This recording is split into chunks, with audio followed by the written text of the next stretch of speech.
All of this talk of the Pythia, I do not care what she says. Enough! 480 BCE. Leonidas of Sparta approaches the Pythia. Xerxes in his Persian Empire knocks at the gates of Greece. Leonidas wishes to greet the great god king with spears and arrows. We have grown tired of your insolent tongue. Sparta will not go to war. The Pythia has spoken. The Pythia, with the backing of the cult of Cosmos, forbid Leonidas from going to war. Xerxes is meant to unify the country. The time for heroes and legends, times Leonidas thrived in, is coming to an end. He must stand down or suffer the consequences for ignoring the wishes of the Pythia. Your fate is sealed, son of the lion. Xerxes will unite us. He will bring order to chaos. Divide the Pythia and everyone you love. Everything you stand for will perish. Undeterred and aware the Pythia is corrupted, controlled by the cult, Leonidas would proceed with giving the armies of Persia a Spartan welcome, a decision that'll lead to the most coveted tales of absolute heroism ever displayed, but it'll come at the cost of both his life and his bloodline. The Oracle has spoken! Prevent Sparta's fall! The child must fall! The one, she will lead us! Silence! Tonight, we are having baby Cassandra! I got a contract for some general's head. Your blood is tainted! Rid yourself of this poison! Who wants Nicolaus of Sparta dead? Nicolaus of Sparta? The Wolf of Sparta is my father. On the island of Kephallonia, 431 BCE, Alexios, grandson of Leonidas, sits atop the roof of his house, peacefully humming to himself as he fiddles with the broken spear once belonging to his legendary grandfather. It's a familiar heirloom that was handed down to him from his mother. On the surface, the spear and he are one of the same. Both have their own painful, torturous past. The spear bears the scars of a hard-fought battle, having been broken in half during Leonidas' final day at Thermopylae, while Alexios was cast from atop Mount Taygetos in Sparta. Ritually killed by being thrown from the mountain was his sentence of death for accidentally killing a priest when trying to save his baby sister Cassandra. His father, Nicolaus, would be the one to dutifully carry out his capital punishment. Alexios would happen to survive the fall that night. He'd hop onto a boat in the middle of the night and disappear from Sparta. The ones he loved the most cast him out. His home and all he ever knew was gone. With no family or sense of direction,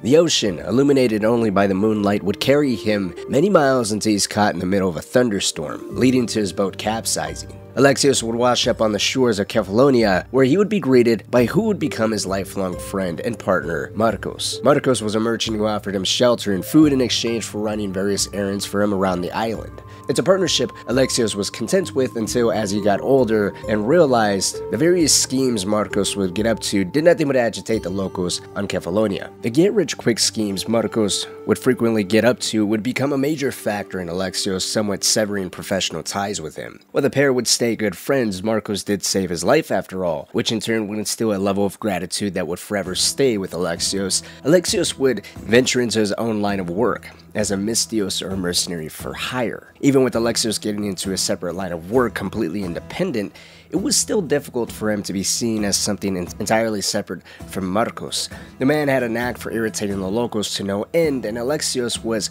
his young servant since the moment he set foot on the island. They were an image that was simply inseparable on an island as small as Kephallonia, where everyone seemingly knew each other. This would somewhat be a double-edged sword for Alexios. Returning to the roof of his house, Alexios is paid a surprise visit. Hey! Shitface! Get down here! Cyclops got a message for you. Tell your boss he can stick it. That's for last week! Malaka! While it's not entirely known to him quite yet, these armed men have been sent to collect the dead Marcos owes. They work for a local crime lord by the name of the Cyclops of Kefalonia. Marcos and the Cyclops have conducted business together. The details of said business are as simple as Marcos borrowing money from the Cyclops in order to buy a brand new vineyard. This is despite him having no idea how to run a successful vineyard, let alone grow a single grape. I keep telling you can't do that. Why? It's my farm. I can plant what I want.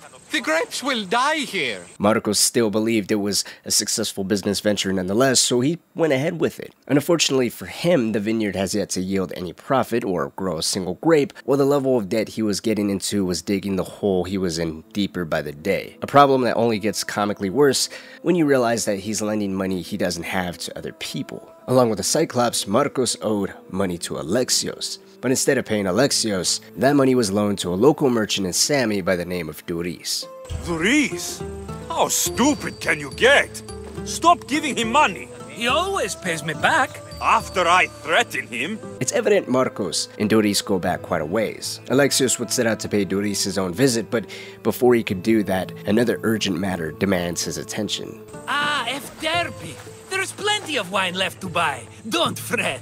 Not now, you fool. Phoebe's been taken. By who?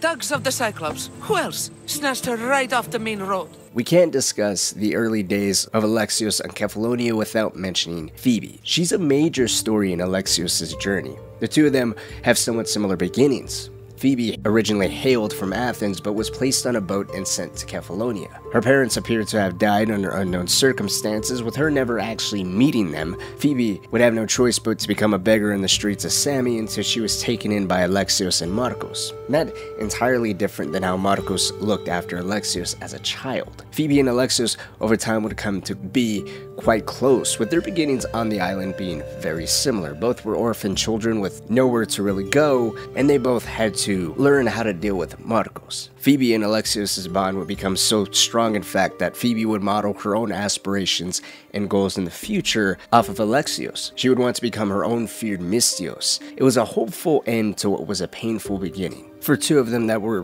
basically just orphan children marooned on this small little island. Just as Alexios' close bond with Marcos would make him a target of the Cyclops, Phoebe would too become one, if only to draw out Alexios. He'd free Phoebe, but she would warn him the Cyclops has taken an additional step. He has now placed a high bounty on the Eagle Bearer's head. It's a bounty a feared mercenary known as Talos the Stonefist aims to collect by ensuring Alexios is dead. The pressure all around him and Marcos is beginning to increase, but luckily for Alexios, Marcos as always has a plan. Even though the Cyclops has been sending his men after them, the Cyclops isn't personally on Kefalonia yet. His ship is meant to dock soon. When he does, he'll be sure to visit them personally with even more of his men. They need to figure out a way to come up with the money that is owed to the Cyclops, and Marcos has found the perfect way to do so. He would acquire the money he owes the Cyclops by going after his most prized possession, his obsidian eye, a very priceless item of his that he keeps under lock and key at his own house. Marcos wants Alexios to sneak into the house of the Cyclops and take this obsidian eye without being seen. If he's able to do so under the cover of darkness and without arousing any sort of suspicion,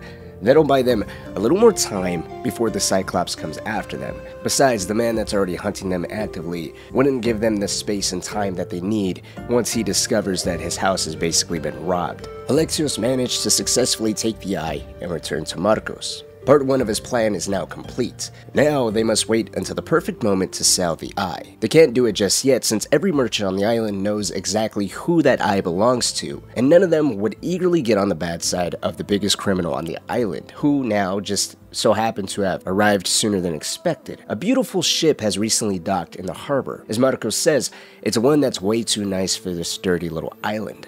The Cyclops is back with what appears to be some very rich and powerful people. Before heading over to face the Cyclops directly, Alexios should head to an abandoned house on the eastern coast of the island where these men that appear to be rich and working for the Cyclops have taken up shelter. It's best to hit them before they make any moves against Marcos and Alexios, and of course lighten their pockets while he's at it, since these people won't be needing it in the afterlife. Not really having much of a choice in the matter, Alexios would find the men Marcos warned him about. He'd quickly slaughter every single one of them when he's greeted by a strange man by the name of Elpenor.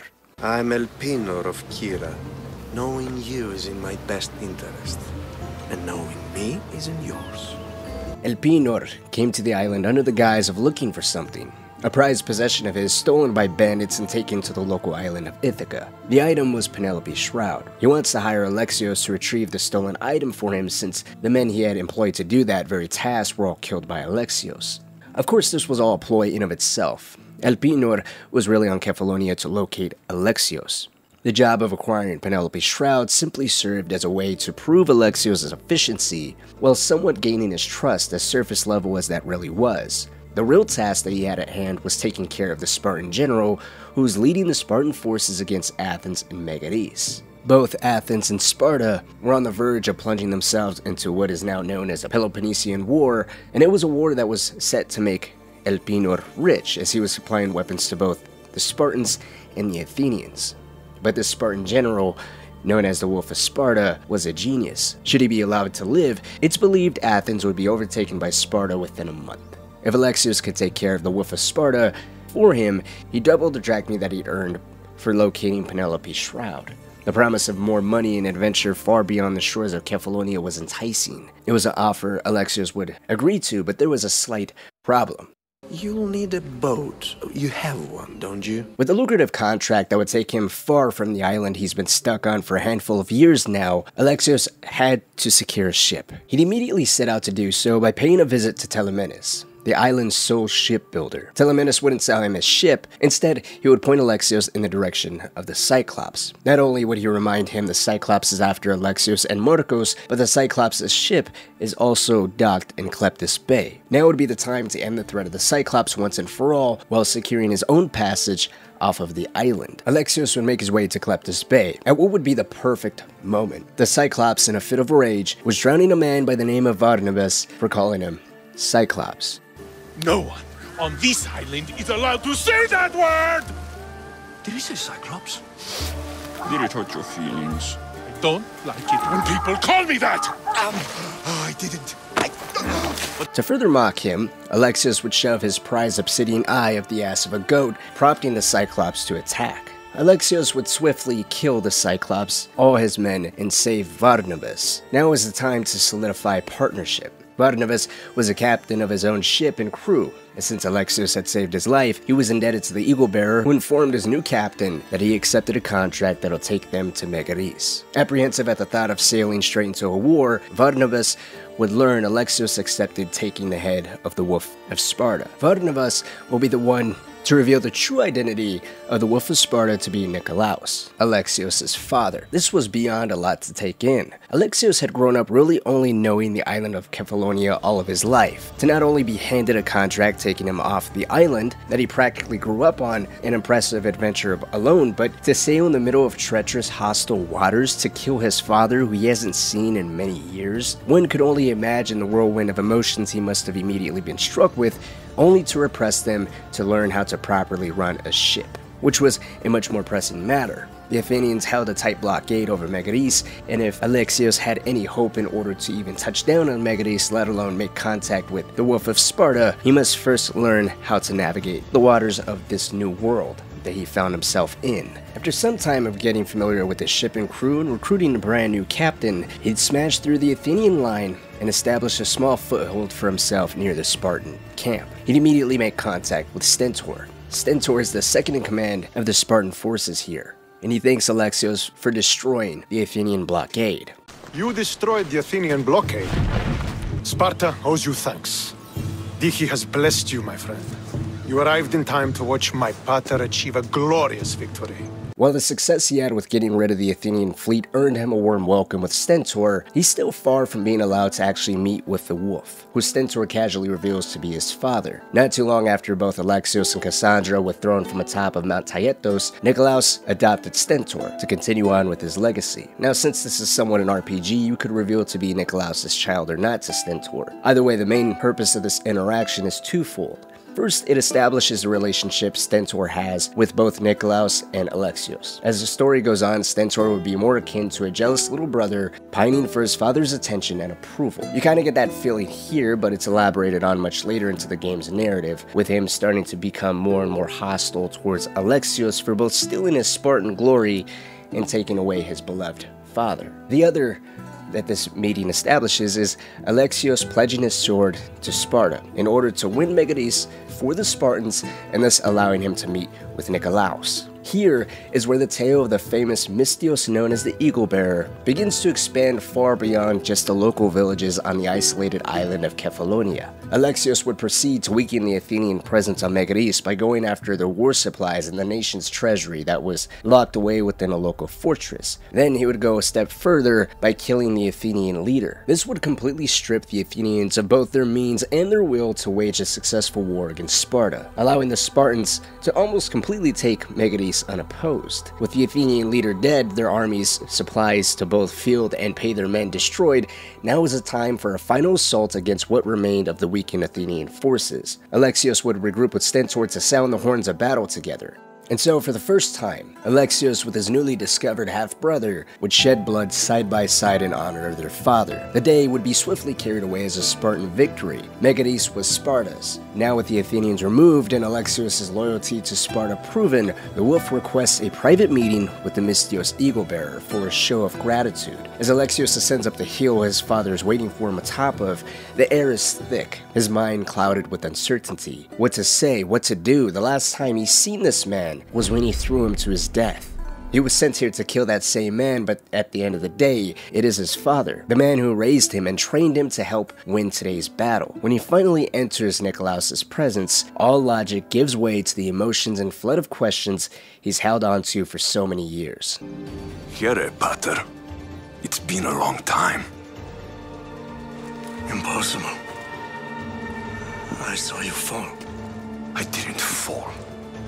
You fucking threw me to my death! He'd begin to angrily shout at the general who failed to protect his two children, who he says cowers behind his sense of duty and loyalty to Sparta. Remembering that very night, the night his life was forever changed, Alexios would begin to become more and more consumed by his emotions. He would grab Nikolaos and hold him over a cliff, exclaiming now he has to answer to him. It's a show of power, a display of just how much the tables have turned. He's no longer a helpless child looking to his father for salvation, but now an angry Misthios on the cusp of revenge. Alexios would take a deep breath, and just as he's about to let Nikolaos go, he'll throw him to the floor, admitting there's no honor in vengeance, and having Nikolaos suffer the torments of facing the ghosts of his past is a fate far worse than any death. Nikolaos would admit failure in his duty as a soldier and as a father. He didn't protect Alexios or Cassandra despite loving them like they were his own, but they never were. It's a sudden admission of guilt, failure, and a revelation. Nikolaos is not the paternal father of Cassandra or Alexios, something that he knew would only lead to more questions for Alexios, but Nikolaos doesn't have the answers. If Alexios hopes to track down his real father and learn everything that he could ever hope to imagine, he first needs to track down his mother, Myrene, who's still alive. Nikolaos would struggle to his feet, and he would disappear, claiming he's going to look for his honor that he lost many years ago. But he leaves Alexios with one final message. Beware of the snakes in the grass, Alexios. After an intense meeting with who he believed to be his father for so many years, at the very least the man who had trained him and of course thrown him to his death, Alexios only had more questions. But first there's a bounty to collect. He would pick up the helmets of the wolf and take it to Phokis, where Elpenor would be waiting for confirmation of the bounty to be complete. As of now, the contracts seem like some work completely unrelated to Alexios' family tree. It could have all just been pure chance, and he wouldn't think too deeply about it until he arrived in Phokis, and learns not only is his mother alive, but his sister is as well. We just have to keep our sights on what the bloodline will do for us. The bloodline? The mother, the father, the brother. You know, her kin. We need them. All of them. To use them? That information is not for Deimos, of course. Alexios would locate Elpenor inside of a house in Phokis as expected. He would present the helmet of the wolf, which Elpenor would promptly pay for. As expected, double the payment of Penelope's shroud. Alexios is visibly confused, to which Elpenor would reveal he knows more to Alexios and the whole situation than initially led on. You expected me to haggle? Come now, Alexios. It isn't every day I have someone kill their own father. But he wasn't your real father, was he? Now that his stepfather was killed, Now was the time for Alexios to go and kill his mother, Myrene. Wanting nothing to do with killing his family for just a little bit of coin, Alexios would threaten Elpenor, as some guards wearing unfamiliar armor would arrive. Elpenor would manage to escape while Alexios was preoccupied with his guards, but he'll quickly learn of Elpenor's doings, as the man left many of his personal records inside of the home. First, he'll discover Elpenor was watching him for quite some time. Phoebe had inadvertently led Elpenor right to Alexios on Kefalonia. Second, Elpenor is looking for a woman. Her whereabouts are currently unknown, but the note mentioning her discuss a crazy priestess at the Asclepios sanctuary possibly knowing where she was. Finally, a ship manifests proving Elpenor is supplying weapons to both Athens and Sparta with intentions of prolonging the war to maximize profits for as long as he possibly could. Aside from Elpenor verbally revealing Nikolaos wasn't his father and knowing his mother is in fact still alive,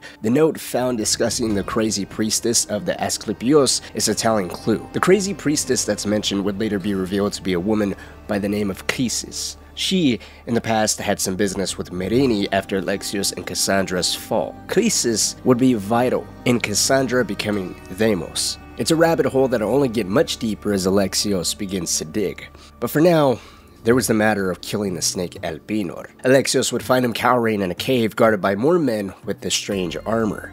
He'd best each and every single one of them, saving Elpenor for last. With his dying breath, Elpenor would reveal the cult once Alexios dead.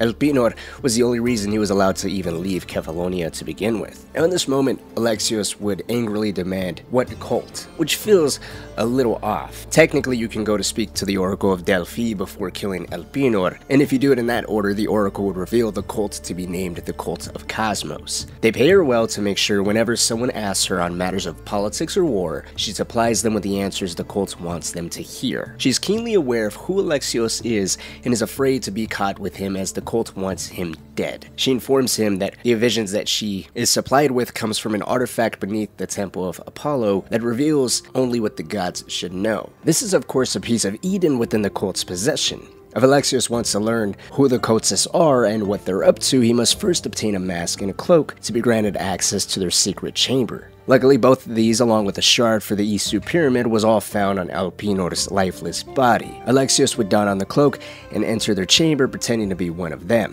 While inside, he would learn the cult isn't just after him, but after his mother and his real father. While the cult seems keen on identifying all the members of the bloodline, there is a small break, as they don't seem to have a real primary target.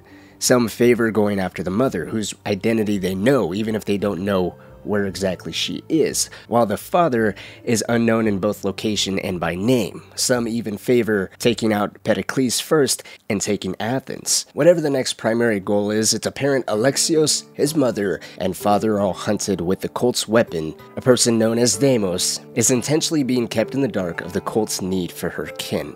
They claim she's too emotionally unstable to be allowed to know certain aspects of the cult's intentions. She thinks she's their leader, and that's a position the cultists are somewhat content with so long as she continues to achieve their most important goals. As Alexios gathers as much information on the cult and their next moves as he could, Deimos would make an appearance, revealing to everyone Elpenor has been killed.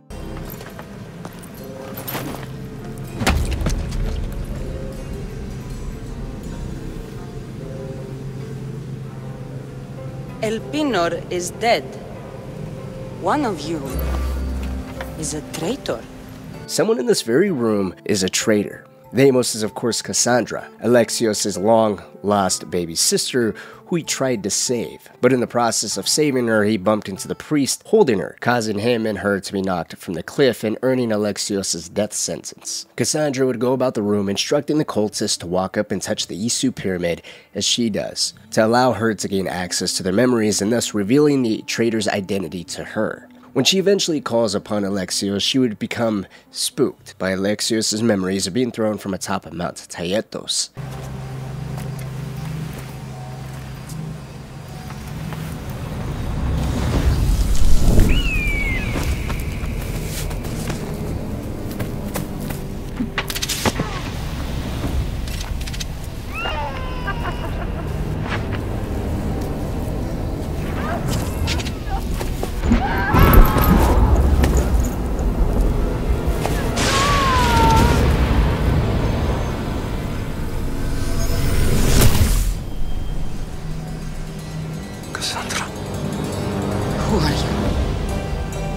This is the same moment Alexios in turn would realize Deimos is in fact Cassandra. Considering both Cassandra and Alexios have Isu heritage within them, they revealed their identities to each other, and not just Cassandra learning of someone else's memories.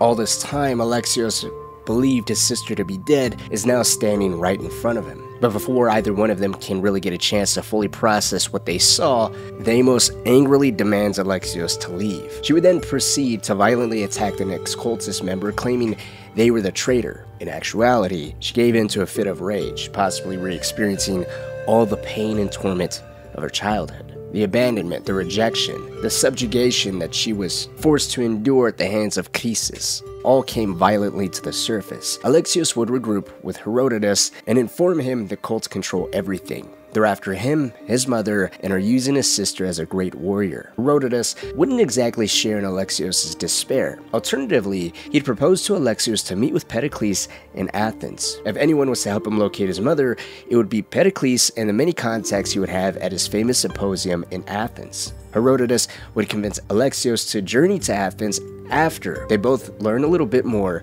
about Alexios' spear. From the moment he laid eyes on Alexios' spear, he knew it belonged to the legendary Leonidas. He would lead Alexios to Thermopylae, where his spear would trigger a memory revealing the last moments Leonidas was alive. Hold out your spear. My spear? What for? I need to know something.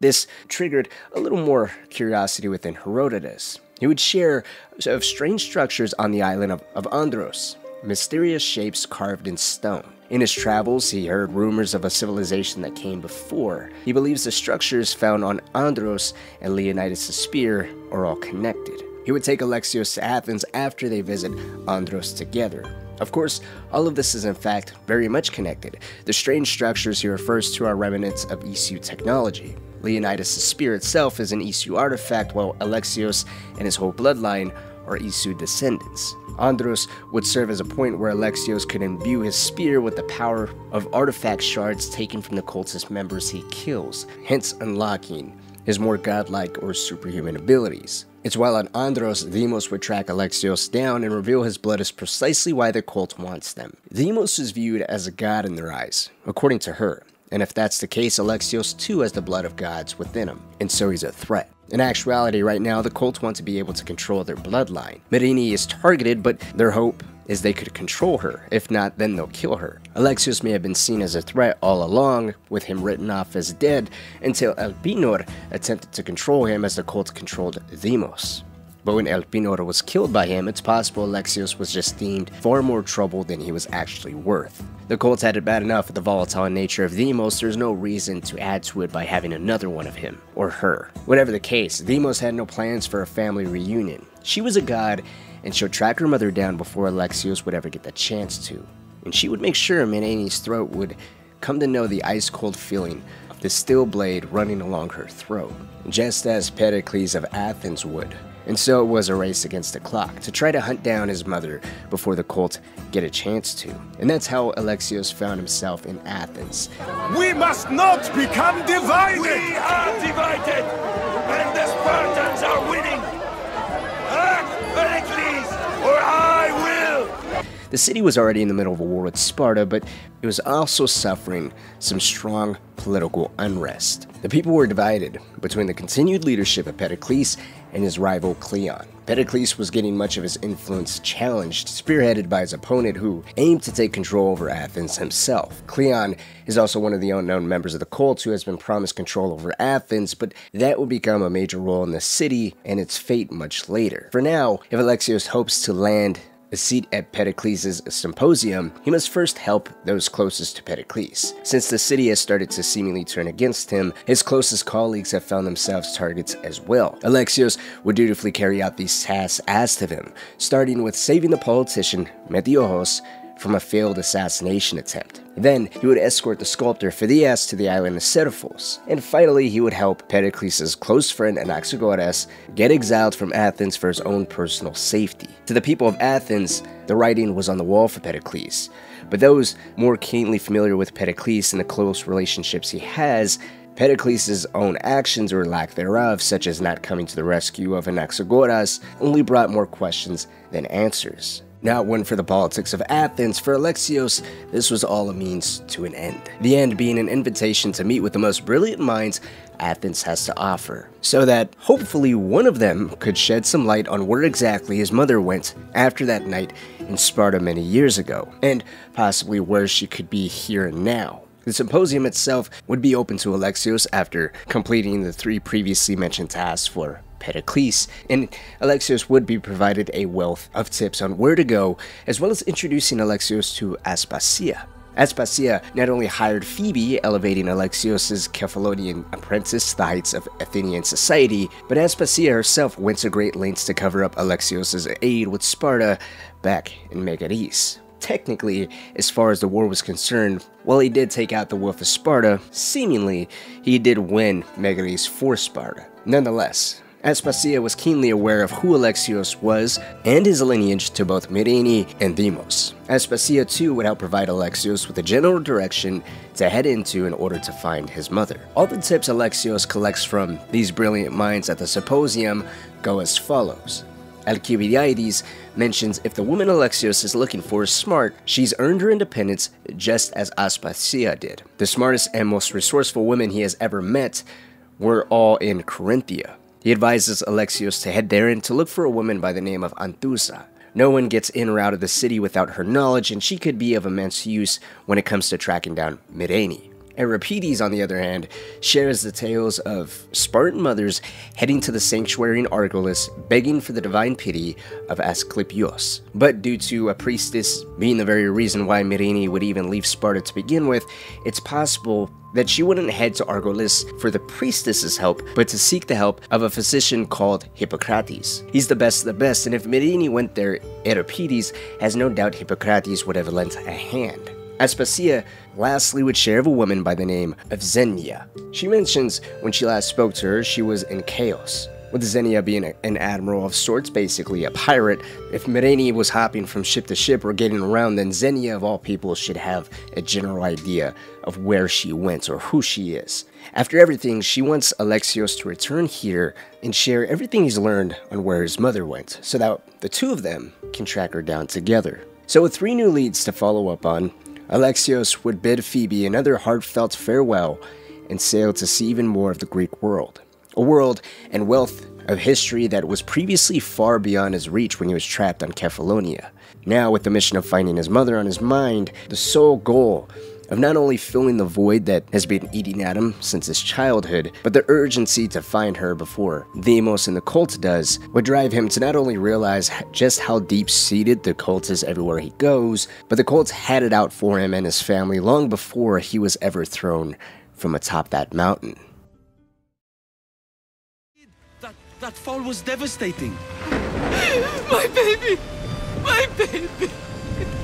Listen, there's nothing we can do for you anymore. You'd best be on your way. Ray is here. They're gone. They're both gone.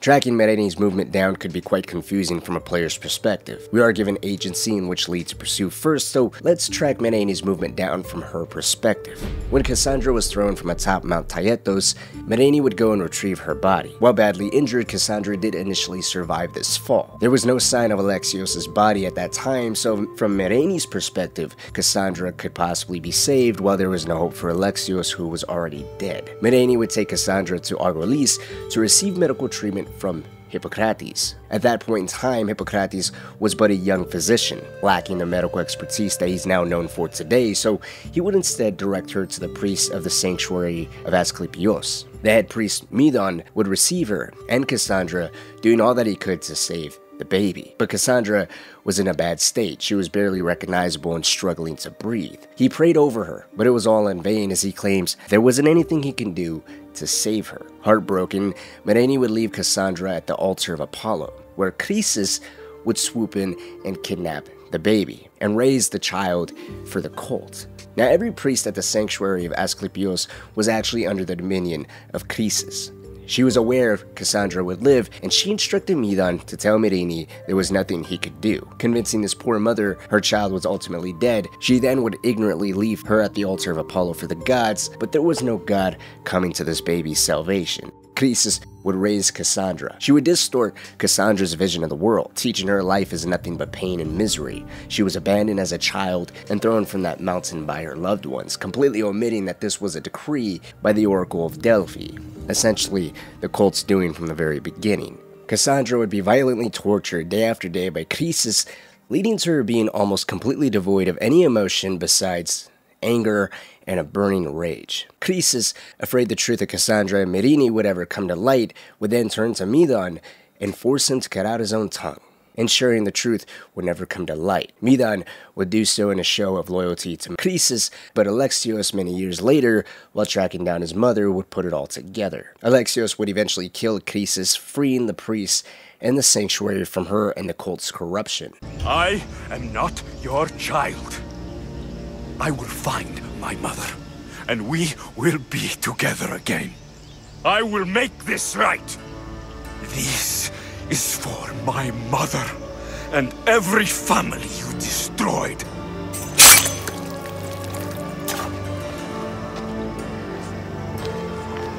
After Cassandra was announced dead, Mereni traveled back to Sparta, upset at Nikolaos and her own Spartan heritage that cursed her and killed both of her children. She would denounce her Spartan citizenship, officially leave Nikolaos for his part in letting both of her kids die, and she would break the nose of the Spartan king, Achidomos, essentially leaving in the most grandiose way possible. After imposing exile upon herself, Mereni would end up in the streets of Corinth. Anthusa would share she found Mereni in the streets one night during a very bad storm. She'd take pity on her and provide food and shelter. While they became somewhat friends, Anthusa replied that there was a deep-rooted sadness within her that she would never be able to get out of Mereni. She refused to talk of her past or what bothered her, but she always kept an eye on the city's port. One day she would win a ship by the name of Siren's Song in a game of dice, and with that ship she would leave Corinth and never be seen again. As just a small side note here as well, during Mereni's time in Corinth, a man by the name of the Monger was a local street thug who appeared to have inside knowledge of both the cult and Mereni, as he did at one point in time threaten to take her head to the cult. Many years later, when Alexios was in Corinth, the once great prosperous city is now rotting, suffering from corruption and extortion at the hands of the Monger, who now not only runs the city but does the cult's bidding. Just as Alexios saved the sanctuary of Argolis from Croesus, he would do the same with Corinth and the Monger. In the process, he wouldn't just gain Anthusa as an ally, but would come to know a close ally by the name of Brasidas.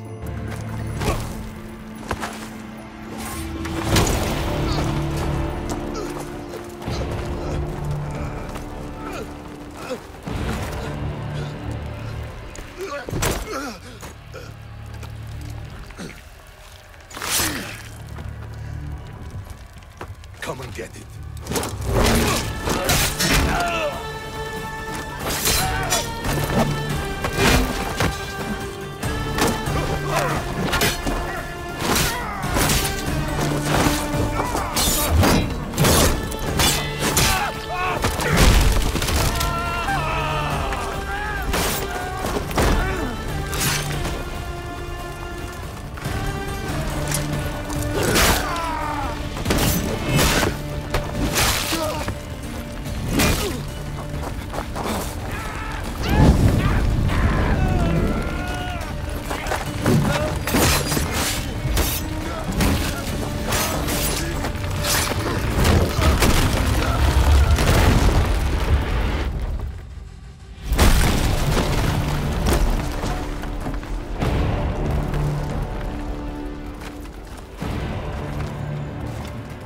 The introduction to Brasidas is one of the most badass moments in this entire game. Brasidas is a great Spartan warrior that would play a bigger role much later, but over time he and Alexios would get somewhat close, with Brasidas becoming a friend Alexios would care deeply for. It's one of the few people that Alexios seems to have a strong emotional connection to. But once Alexios' work with Enthusa and Brasidas concludes in Corinth, he would then head to the island of Chaos to meet the pirate Xenia. As luck would have it, Xenia had her own experience with Myrene. Myrene actually served as part of her crew for a time and earned the name Phoenicus, or Phoenix for English speakers. As with Medon and Enthusa, Xenia had no idea where exactly Myrene went off to, other than she headed south with a bigger purpose in mind.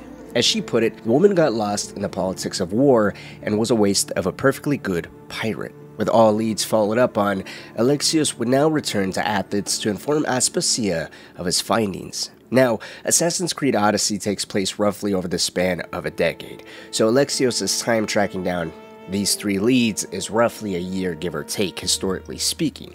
So the Athens he's returning to is dramatically different from the one he had left. It's currently being ravaged by a plague, and its people are demanding the head of Pericles, who's also now sick with the plague himself.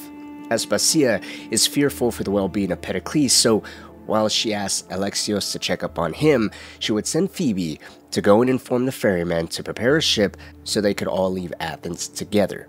Alexios would find Pericles in a somber mood.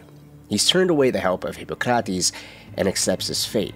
He wishes to die with his city if only he could see his beloved Parthenon one last time. Alexios would convince him to take some medication to, at the very least, help alleviate the worries of Aspasia. Pericles would oblige to get her off his back, if only for a moment.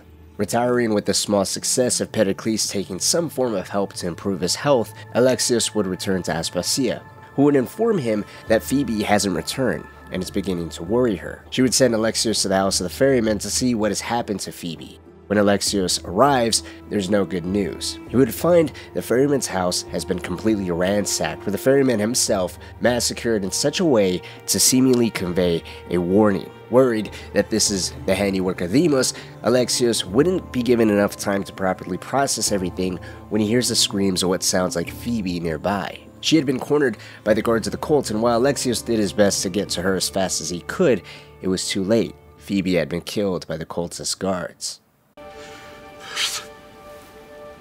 Mother of all, I greet you.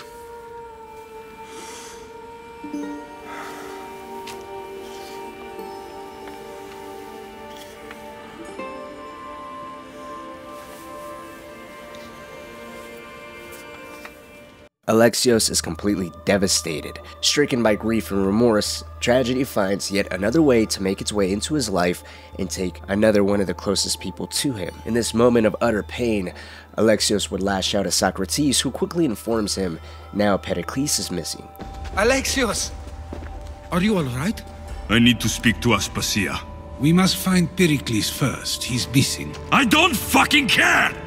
Tell me where Aspasia is! Alexios!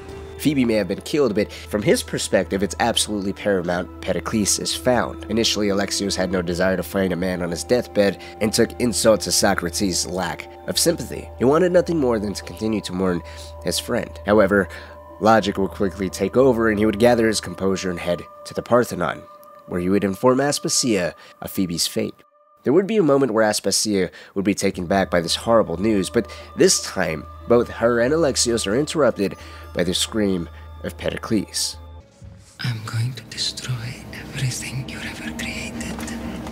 Athens is mine. Pericles!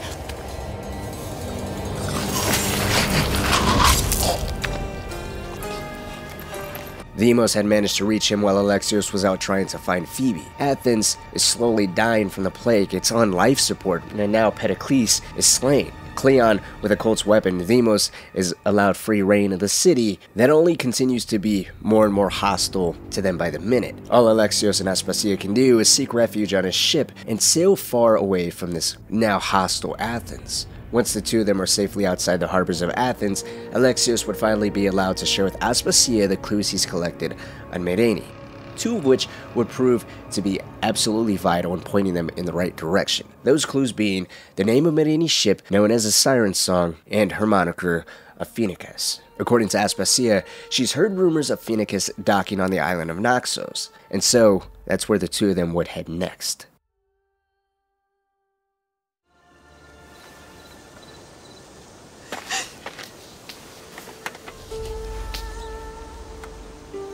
It's really you. It's not some trick of the gods. I found you. The reunion of Alexios and his mother Myreni is one filled with relief, joy, and a determination to right everything that was wronged by the cult so long ago. Alexios would indeed find his mother on the island of Naxos, requiring no solid exchange of words aside from him presenting the spear of Leonidas, his grandfather's weapon, the same weapon Myreni personally gave to him when she felt he was at the proper age to continue on with his family's legacy. The meeting is over.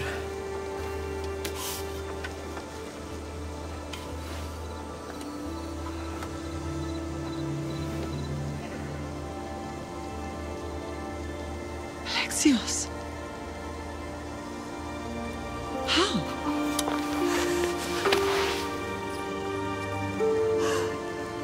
When I closed my eyes, I could still see you falling. I thought I had lost you. Cassandra is still alive.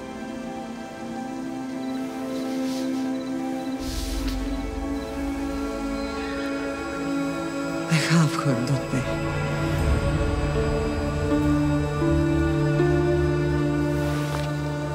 While there's so much for the two of them to catch up on, Alexios' first and only words to his mom is Cassandra's alive. Myreni, never being fully ignorant of the situation, was aware that if Cassandra is indeed alive, then she must be within the cult's custody. She would share with her newly found son that she spent a very long time rebuilding her life from the ashes of what she believed was the death of her two children.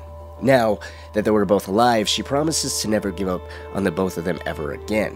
She'd do everything within her power to save Cassandra from the cult, but first, she needs to make sure the island of Naxos is in a position where without her leadership, it can firmly stand against any opposition presented before it. Her priorities isn't just strengthening Naxos, but weakening the neighboring island of Paros. Paros and Naxos have had some rivalry for quite some time.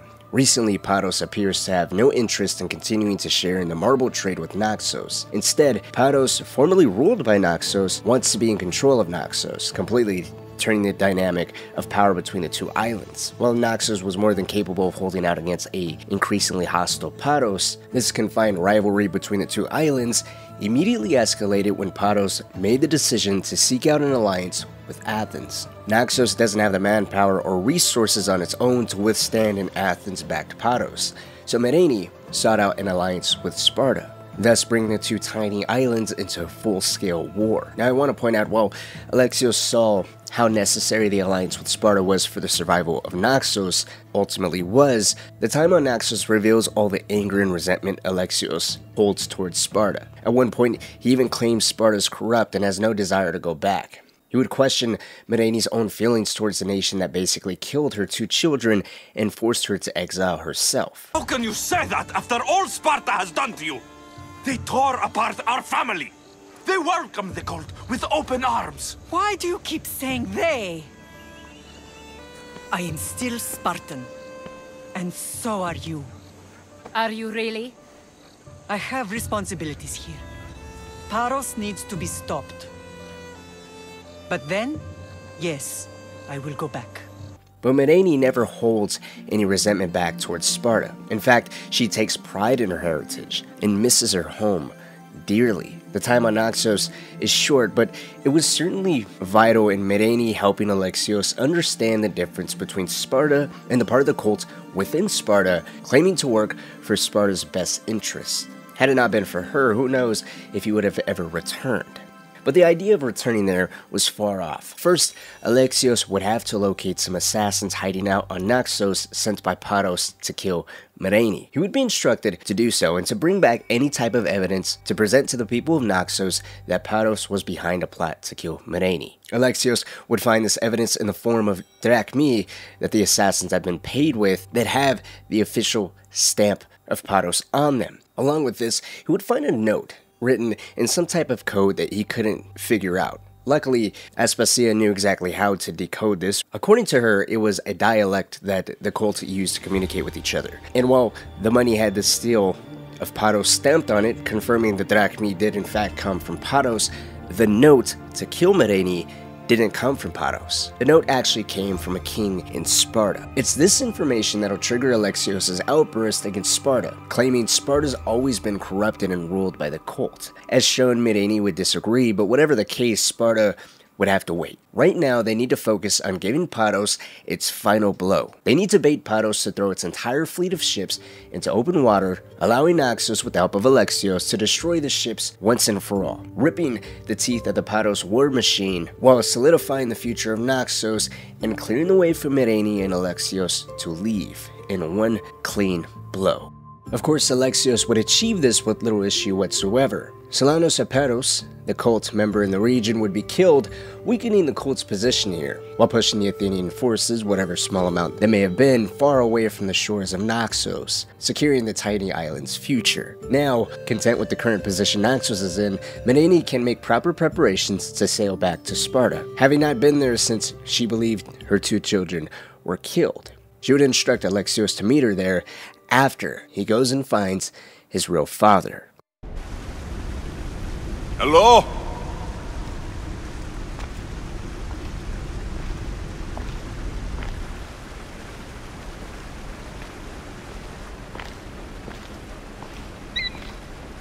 Icarus!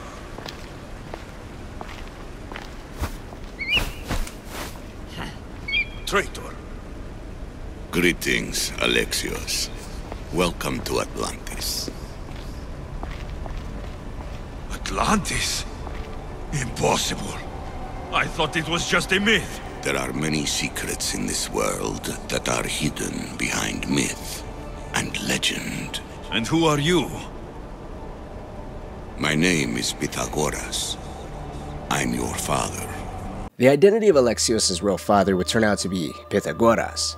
Pythagoras was believed to be dead for roughly 100 years or so, but he was granted the gift of immortality by the staff of Hermes Trismegistus. Pythagoras himself has had a lifelong obsession with knowledge, specifically information pertaining to the Isu, or the ones who came before, or, according to the rest of the Greek world, the gods. It's this very obsession with the Isu that would not only lead Pythagoras to eventually leave Alexios, Myrrine, and Cassandra, but isolate himself on the island of Thera, deep inside a hidden vault leading to the city of Atlantis. This is where Alexios would find him. While Alexios understandably was filled with so many questions of who he was, how Pythagoras has managed to live for so long, and of course why in the world he decided to leave, only sending the eagle Icarus to look after Alexios in his absence, Pythagoras would promise to answer every single question Alexios had after he fulfills his true destiny, that being sealing Atlantis forever, and making sure the knowledge held deep within this long-forgotten city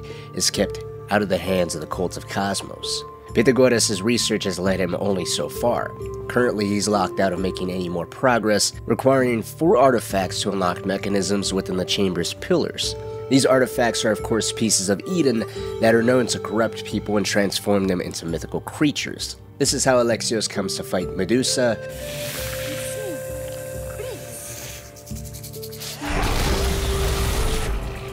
the Cyclops, outstretch your mighty hands and raise me to the heavens.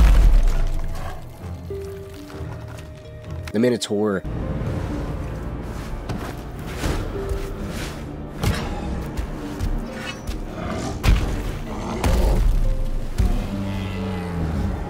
and solving some riddles to defeat the Sphinx. Once Alexios collects all 4 pieces of Eden, he'd return to Pythagoras. Once he does, there's a small hiccup as the original plan to seal Atlantis was momentarily abandoned by Pythagoras, who wanted to learn more of Atlantis and all of the Isu technology here within this chamber. He was overcome by his deep desire to acquire as much knowledge as he possibly could. But Alexios would convince him to stick to the original plan, sealing the city of Atlantis off once and for all. If kept unlocked, or if Pythagoras was allowed to continue his research, that would open the door and allow the Cult of Cosmos to potentially track Pythagoras and Atlantis down, thus sealing the fate of the world.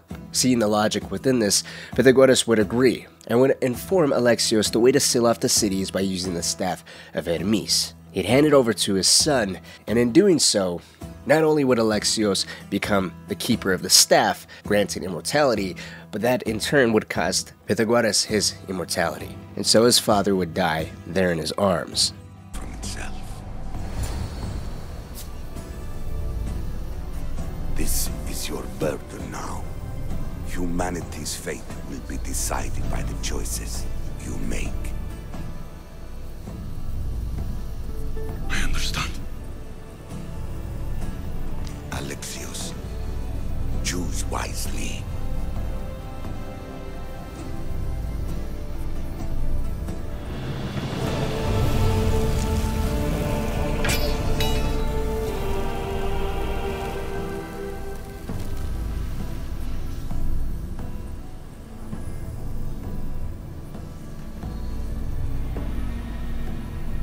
Alexios' journey as a keeper of the staff would continue into the game's DLC, but for now, with his father Pythagoras dead, the staff of Hermes in his possession, and Atlantis sealed off, Alexios can return to his mother Myrene, who's waiting for him in Laconia. Sparta claimed your estate after Nikolaos' disappearance. They're waiting for his adopted son to claim it, but he hasn't returned from the war. What do we have to do to get it back? You'll need to negotiate your Spartan citizenship with the kings. It won't be easy. Why not? As happy as I am to see you, the kings won't be. From the moment he and Myrene set foot in Sparta, they were fighting an uphill battle. Alexios was sentenced to death for killing a Spartan priest as a child, while Myrene publicly renounced her Spartan citizenship, making matters worse by breaking the nose of the Spartan king Archidamos. Nikolaos was presumed dead since he's been missing since his time in Megaris, and in his absence their family's estate has been repossessed by the city.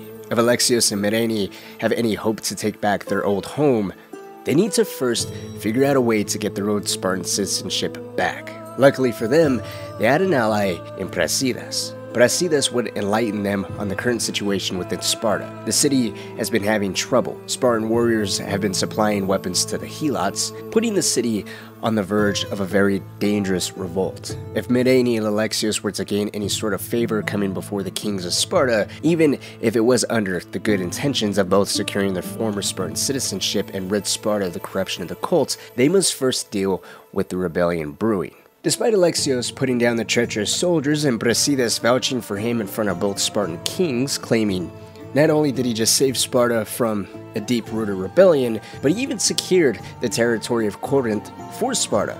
He of course did this when he killed the cult member the Monger, back when he was looking for Myrene. But both Pausanias and Archidamos deemed these insufficient in order to grant Alexios and Myrene their citizenship back. If Alexios wants to cleanse his transgressions of the past, he must achieve two very important tasks in order to bring ultimate glory back to Sparta. Archidamos shares the region of Boeotia is under fierce fighting between the Athenian and Spartan armies there. As a matter of fact, Alexios had just walked in as two more squadrons of Spartan warriors were ordered to reinforce their armies there. Alexios must ensure Boeotia is firmly in Spartan hands before he's allowed to return to Sparta. He must set out there, contact the main Spartan general, and do whatever he asks in order to secure a Spartan victory. Pausanias, on the other hand, mentions the Olympics are starting soon. He wants Alexios to escort the Spartan champion to the Olympics, or more specifically, to make sure Sparta wins every single event at the Olympics.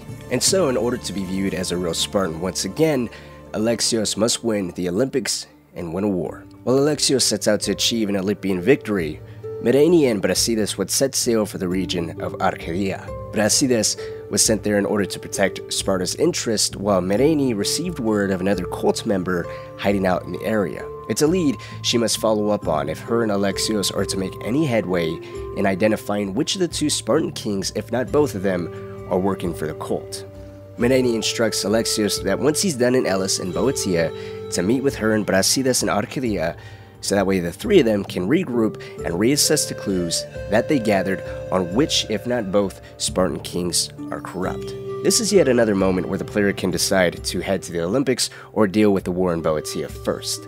Naturally, the Olympics is somewhat less troubling in terms of winning an actual war, but that's not to say Alexios' time in Elis at the Olympics didn't go without a hitch. First, the original Spartan champion that was meant to perform in the Olympics, a man by the name of Testicles, would happen to fall into the water and subsequently get eaten by some sharks.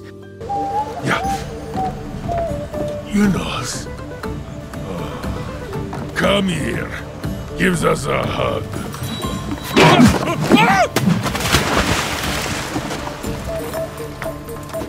Surely he can swim.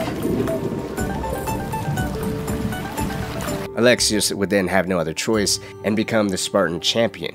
Pretending to be Testicles, he would best every single opponent thrown his way, eventually winning the coveted olive wreath, confirming that he indeed won the Olympics for Sparta. The death of Testicles and Alexios serving as his replacement, however, is the least of Alexios' concerns during his time in Elis. After the first day of winning, his friend Alcibiades would collapse, falling suspiciously ill after attending a banquet thrown at a local venue. Due to the sudden and aggressive nature of his illness, it's believed he was poisoned. This would in fact turn out to be the case after Alexios ventures to the venue the banquet was held at to discover a number of lifeless bodies, and parts of the venue in complete disarray. After some quick investigative work, Alexios would confirm the food and wine served at the celebration were indeed poisoned. Not only that, but he was also able to retrieve a grocery list with the name of the merchant that supplied the celebration with the tainted food. The name of this merchant would be Priam. The merchant would be located not too far from the slain victims.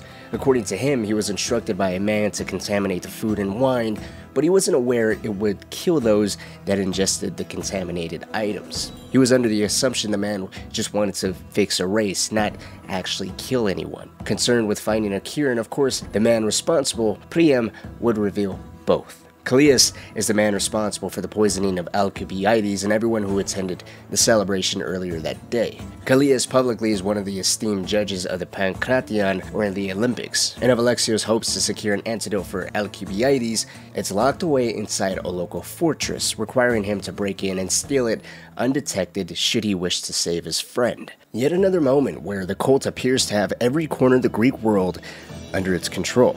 Having no respect for the international truce in order to host a proper Olympic event, Callias would be killed, with Alexios winning the Olympics in Sparta's honor.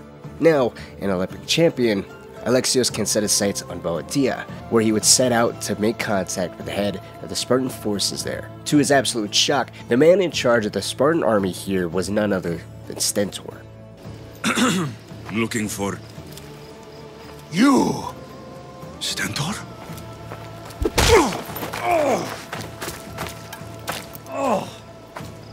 Malakas! The last time these two crossed paths was back in the early days of Alexios' journey into Megaris. Stentor was still under the assumption he had killed Nikolaos. Of course, that wasn't true. Nikolaos had decided to abandon his post after realizing Alexios had lived through a seemingly fatal fall as a child. Stentor apparently was far from any kind of cooperative mood. If it wasn't for the official note from King Archidamos, there undoubtedly would have been a bloody fight here and now. Even if Nikolaos wasn't still missing or believed to be killed by Alexios, the jealousy and rivalry from Stentor already spoke volumes, which was only made worse by Alexios revealing to him that King Archidamos had sent him from Sparta to help secure the region, essentially reflecting poorly on Stentor's ability to lead a triumphant campaign. Now the treacherous mercenary who killed his father is here to steal his glory as a Spartan warrior. It's just another reason for him to ultimately hate Alexios. No matter, a weapon is a weapon, and that is precisely how he would use Alexios. Instead of repeating the same task as he did back in Megaris, tracking down Athenian war supplies and their leader, he would instead be directed to kill 4 Boeotian champions fighting for the Athenians. With their deaths, the Athenians would suffer a mighty blow, costing them their most proficient warriors. Alexios would set out on his task to assassinate these 4 with haste. Now, this is how the general direction of the game goes, with the last of the 4 champions being killed by Nikolaos. Since Nikolaos abandoned his spot in charge of Spartan forces back in Megaris, without any word or warning to any Spartan, let alone Stentor, he felt remorse at the thought of Stentor being propelled into a position where he had to essentially pick up all the pieces. As if struggling to understand what the hell happened to Nikolaos wasn't bad enough, the man wasn't ready to succeed Nikolaos as a leader. So to make up for that, Nikolaos had been quietly weakening the Athenian forces in Boeotia to ensure Stentor would be victorious here. Now apparently it's canon to encourage Nikolaos to go and return to Stentor. I, however, find Stentor to be an insolent, whiny child, so I opted to tell Nikolaos Stentor could find his own way and there's no need to return to him. This decision would have certain ramifications that'll play out after Boeotia is secured for Sparta. But right now, with all 4 champions now dead, Alexios would return to Stentor where the final phase for the fight over the domination of Boeotia would commence. Just as in Megaris, the day would be carried away by a swift Spartan victory. With the Athenians pushed out, there would be a moment where Stentor and Alexios can finally see eye to eye. That's quickly pushed aside though. As Stentor put it, now was the time to deal with his true enemy, Alexios. He never forgot that his brother, or stepbrother, half-brother, a relationship he probably didn't even want to accept, was the person that killed his father and stole everything away from him in Megaris. As he put it, he took his chance of having a normal life. It would then descend into an argument where it just feels like 2 adult children going back and forth. Now, since you can select your answers and responses to people, I believe it fits Alexios' personality and mission to antagonize Stentor when he first gets to Boeotia, having the lighthearted fun that he needs Alexios in order to actually win this war. And then, after the Athenians are cleared out and after Alexios had his own exchange of words with Nikolaos and Stentor, it feels right to then switch the approach and make Alexios more respectful and welcoming to Stentor, almost as if he's trying to calm his little brother that has a temperament of a toddler. It just seems like that's the most natural progression of their relationship. Either way, Stentor would challenge Alexios to a fight. Alexios would best him, and if you told Nikolaos to go back to Stentor, this is where Nikolaos would intervene, and all would eventually be forgiven since Nikolaos is in fact alive, so most of why Stentor hates Alexios should vanish, since his father was never actually killed. But since Nikolaos, in my game, was never encouraged to return to Stentor, Alexios can make the decision to either kill him or walk away and spare him. If you're in this position and you decide to spare him, then Stentor is never seen or heard from again in the main story, the actual journey of Alexios. But he does become a mercenary. He becomes known as Stentor the Fallen. Odyssey story is as much about family and redemption as it is about Alexios rising into this legendary champion that wins wars. So one way or the other, his relationship with Stentor, whether if it ends in a good or bad way, it's still a moment that I think should be highlighted, as it does somewhat contributes significantly to him rebuilding this life and family that he lost so long ago. But with Stentor dealt with, Boeotia in Spartan hands, and the olive wreath from the Olympics within his possession, before returning to Sparta, Alexios would now head to Arcadia to meet with Myrene and Brasidas. Now, as it turns out, Arcadia as it stands would be even more hostile than Sparta was for Alexios. The Archon, or ruler of Arcadia, a man by the name of Lagaus, has placed a bounty on his and Myrene's head. He got wind that a mercenary known by the moniker the Eagle Bearer was killing cult members, and so Lagaus has locked himself within his own fortress, cutting off ties to the outside world, hoping with a very high bounty on Alexios' head, the mercenaries roaming this region would get to the Eagle Bearer and Myrene before they would get to him. Yet again, another moment that can play out differently thanks to player's choice. This can all turn out a few different ways, with Lagaus being somewhat cooperative, revealing which of the 2 Spartan kings have directly forced him to place a bounty on Alexios and Myrene's head, or alternatively, Lagaus fighting to the death, doubtful of the true intentions Alexios has. Whatever the case, the situation within Arcadia, and Legaus himself is a very delicate one. Brasidas, due to his personal knowledge of Legaus and the fact that he controls all the agriculture in the region, practically feeding all of Sparta, the death of Legaus wouldn't just come at the cost of what Brasidas sees as a cold-blooded killing of his friend, and potentially someone who's innocent. Well, yes, Legaus did place a bounty on Alexios and Mereni's head, but Brasidas claims that this man, at his heart, when push comes to shove, is purely a farmer. He's not a killer, he's not a mercenary, he's no fighter. It's a hand that's undoubtedly being forced by the cults. Delicacy is the road Brasidas wants to take. Recklessness would only jeopardize the stability of Sparta's food supply. Legaus gone could result in full-blown chaos and down the road lead to thousands of Spartan lives lost due to famine. Mereni, on the other hand, would be completely indifferent, favoring a swift death to yet another puppet of the cult. Alexios could swing either way. I went the route of siding with Mereni, having no regard for the potentially catastrophic ramifications of just eliminating someone in such a vital position, which I think is a move that speaks for solidarity and complete unity in siding with his mother, whom Alexios has finally been able to connect with, even if it is just to eliminate and kill powerfully corrupt people. While Brasidas is upset at the death of Legaus and Alexios' lack of consideration on a smaller scale, it puts a small wedge between him and Brasidas, especially since this was the second time I opted to go against what Brasidas wanted to do. But in the grand scheme of things, to free another region from the cult's influence, and one that held the lifeline of Sparta itself, is a terrifyingly impressive feat. Now, with all objectives accomplished and the subordinates the corrupted Spartan king dealt with, Alexios, Mereni, and Brasidas could all return to Sparta to share in the glory of 2 victories and rid the great city of the cult's plague, even if it was through an initial mistake. You act as if you don't know. Against you, Pausanias. Sparta must be rid of Pausanias before it's too late. He's a member of the cult of Cosmos and a traitor to Sparta. A Cosmos cult? What are you going on about? Is this some kind of joke?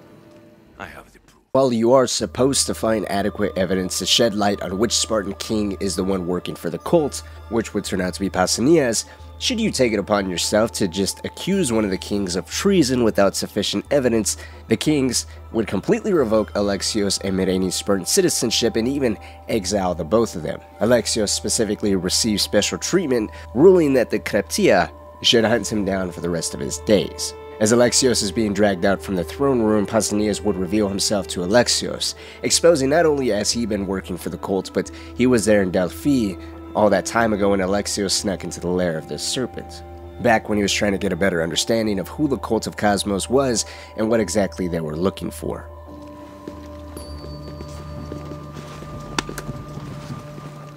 Too bad you don't have a mask or a black cloak to save you this time. You're there? In Delphi?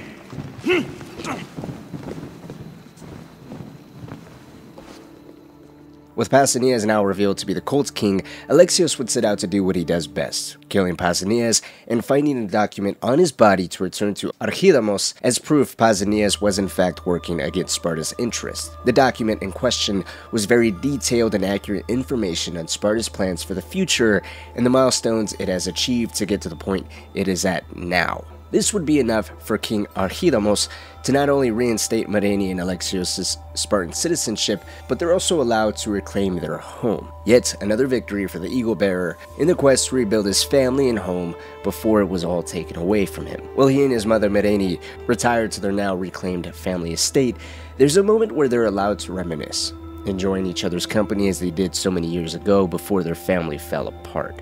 And in this moment of absolute serenity, there's still a deep void that's terribly felt between the both of them. No matter how much progress both Mereni and Alexios have made, reclaiming their home, finding each other and becoming Spartans once again, Cassandra is still out there. She's still under the cult's influence. Only when she is returned home can Alexios and Mereni truly be allowed to bask in a job well done. Alexios would show some reluctance, fearful that his sister is too far gone, but he had promised to his mother he would do whatever it took to bring his sister back home. Luckily for them, they wouldn't have to wait too long to find out where exactly Cassandra is. I'm heading to Pylos as soon as I can. I think you may want to come as well. We've finally gotten our home back, and you want me to leave? The cultists appear to have lost their patience. Their moves in Pylos are bold and ruthless. Is Deimos there? I've heard rumors. If they're true, not even a phalanx of Spartans could stop her. If Deimos is in Pylos, we have to stop her. With the cult's members dropping like flies and its influences rapidly dwindling all across the Greek world, their moves were becoming bolder than ever before. Brasidas has been ordered to head to the territory of Pylos to confront a massive Athenian army there. The Athenians appear to be led by a warrior so ruthless, even a phalanx of Sparta's best warriors couldn't stand a chance. If Brasidas was to secure a victory, and Alexios was to bring back his sister, they must set out to Pylos and face the looming threat. Now, unlike the times before when he ventured into war zones of Megaris and Boeotia, Pylos was different. Previously, there would be some preemptive moves such as killing champions or burning war supplies in order to weaken the opposing army, putting them in a very vulnerable position where the Spartans can then engage them directly. Here in Pylos, there was no such luxury. As soon as Alexios ventured here, he would destroy an Athenian naval blockade, and upon touching land, would immediately go to Brasidas' side, who was already engaged in a fierce battle. With Alexios and Brasidas fighting back to back just as they did back in Corinth, the Athenians couldn't hope to stand a chance. Just as it appeared Sparta would prevail, Deimos would appear, immediately besting Brasidas. The man was only spared a ruthless death by Alexios stepping in and demanding to Deimos to face him. Deimos would happily accept the challenge, and so for the very first time, with plenty of cultist blood on Alexios' hands, just as Deimos has slayed many innocent people for the ambitions of the cults, the siblings would face each other in battle. Deimos had the aim of killing Alexios, while Alexios did his best to stick to the promise he had made to Myrene, to bring his little sister back home in one piece.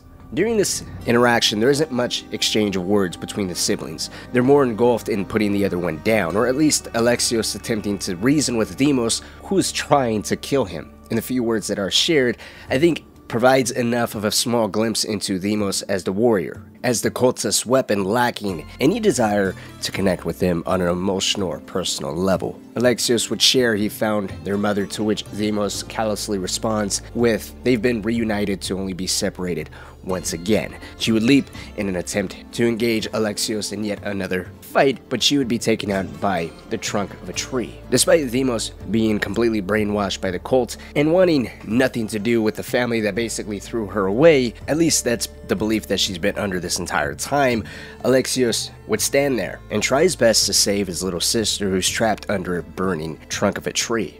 In an effort to save his sister, Alexios too would be knocked unconscious by this very same thing, only to come to in a jail cell in the heart of Athens. Deimos would stand on the other side of the locked cell, demanding Alexios tells her everything of what he knows. While Deimos appears to be much calmer now, her resolve has not been shaken.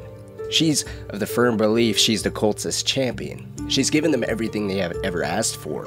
She doesn't believe Alexios telling her that she was thrown from the mountain in Sparta because of the cult. They controlled the Pythia and demanded she be sacrificed. It was all a lie. According to Cassandra, the cult worked for her. Never mind they raised her from a very young age and molded her into the very thing they needed her to be. It was ultimately her family that threw her from that mountain and abandoned her. And now, being the demigod that she is, she has no need for Alexios and their mother. At this time, Cleon would appear.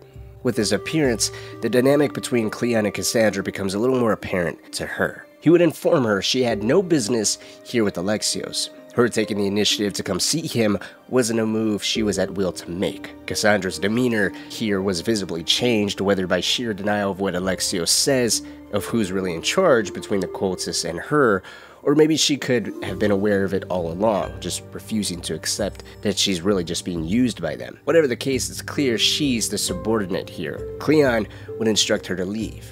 Leave! Now!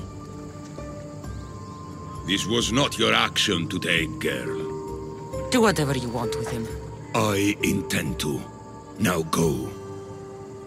Almost as if to make it appear she was in a more senior position, Cassandra would respond by telling Cleon he can do whatever he likes with Alexios, but Cleon would just dismiss her. almost like a parent laughing at a child, giving them directions or instructions. With Cassandra gone, Cleon would be Alexios' next major concern. If you're playing the game in a way where you're systematically killing every cult member as you go along, Cleon, Cassandra, and the ghost of Cosmos, otherwise what's believed to be the main leader of the cult, are all that remain. Here and now, in that context, Cleon would be the only remaining cult member that's known to Alexios outside of their weapon, Deimos. And Cleon himself is a major problem. Since the death of Pericles, Cleon has ruled Athens almost completely unopposed. He holds complete power within the city as he holds complete control over the love and support of the majority of the city's population. It's thanks to their support, Cleon was able to convince the city to send a ship of Athenian soldiers to the territory of Mytilene. Publicly, they were a threat to Athens. Truthfully though, Cleon was punishing them for recently revolting, putting them at odds with the cult's desires. Alexios, with the help of the Athenian high society, whom he made allies with long ago, looking for his mother Myrene, were well aware of Cleon's deception. They already had a two-phased plan in motion, they just required the aid of Alexios. The first phase would be Socrates, arranging a public debate to prove to the Athenians Cleon is lying to them. With the truth about Cleon's deception public knowledge, his power and love within the city would take a massive blow. No one in Athens has any respect for a liar who's willing to massacre a bunch of innocent people in cold blood. Once Cleon is revealed to be a lying murderer, Aristophanes has arranged a play to ridicule and mock him, reducing his public support and power to absolute rubble. Both phases would successfully destroy Cleon's support, even more than expected since some evidence Alexios found revealed there was more territories Cleon planned to completely wipe out once Mytilene became a ghost town. With Athens quickly turning against him, Cleon would quickly gather up as much support as he could in a last-ditch effort to bring glory to himself and the Greek world. With these Athenian forces he was able to scrape together, he would set sail for the territory of Macedonia, where he plans to launch an attack against the Spartan-held Amphipolis. While Alexios was tearing down Cleon's public support in Athens, Brasidas was placed in charge of the Spartan forces in Amphipolis. Here, he was licking his wounds from his encounter with Deimos that nearly killed him in Pylos while preparing for the Athenian reinforcements that he knew was coming with Cleon. Alexios would manage to even beat Cleon there, regroup with Brasidas, and in a way that would echo that fateful day on Pylos, the two of them would dive into yet another fierce battle against the Athenians. This time, Deimos would not make the same mistake as last time.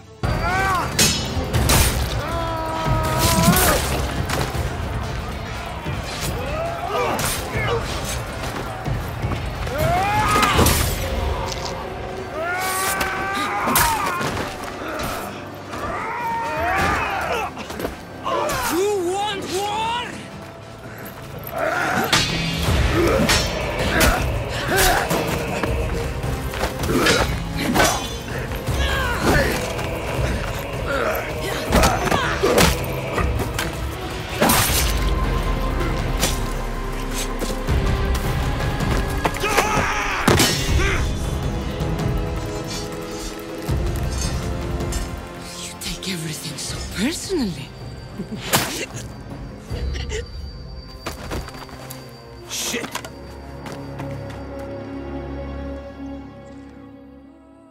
Brasidas was instantly killed, and so too was Deimos. In a desperate move to kill Alexios, Cleon missed an arrow shot from a bow and hit Deimos in the back. Cleon would fearfully run for his life, but it was all in vain. Alexios would quickly follow him and unleash all the rage, anger, bitterness, and resentment that the cult had not only birthed within him, but gave him every single reason for the last couple years to harness and allow that rage to grow. Alexios would kill Cleon by drowning him in a puddle. You will die, just as you lived, as a coward. I'm not through. I won't be forgotten for all I've done.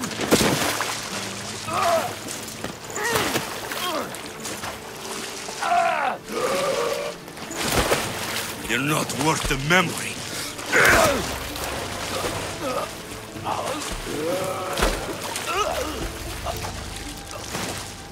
With Brasidas dead, Deimos killed, and 99% of the cult wiped out, all Alexios could do now is focus on returning home to his mother, going all the way back to Sparta and telling her he failed. Deimos is dead, and that's all Cassandra would ever be known for. Alexios would find her and share Brasidas and Cassandra's fate. Cleon, the man responsible for the death of Cassandra, is dead himself. Myrrine would mourn for the loss of her family.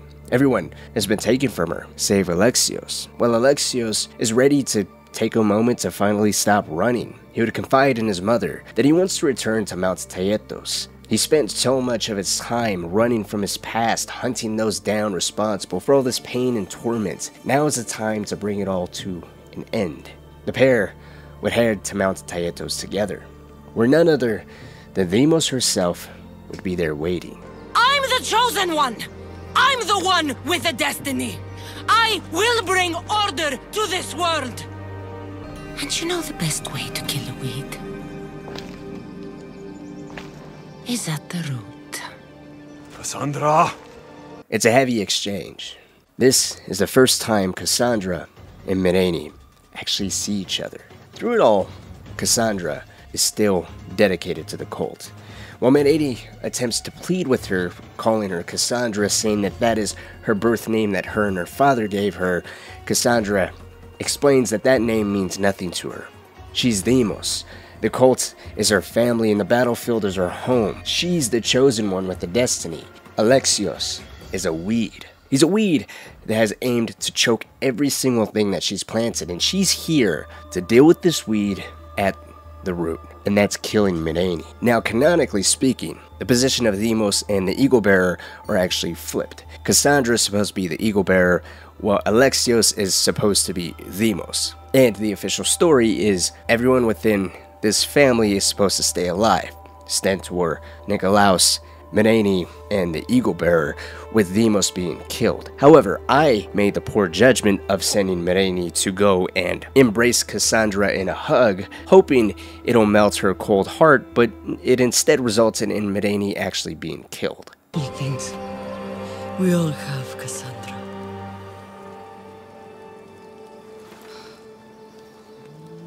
You can't protect anyone, can you?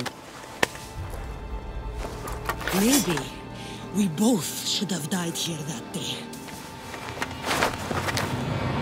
But... No!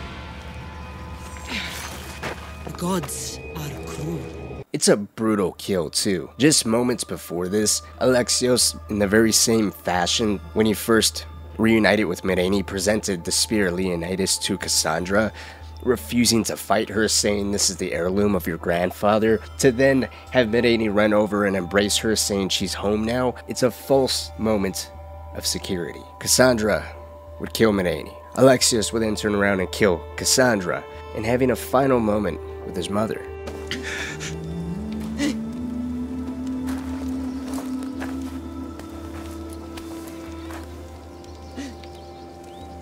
From the moment I first held you, I knew.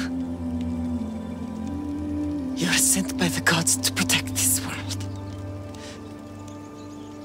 And you did. Always forward, my brave Alexios.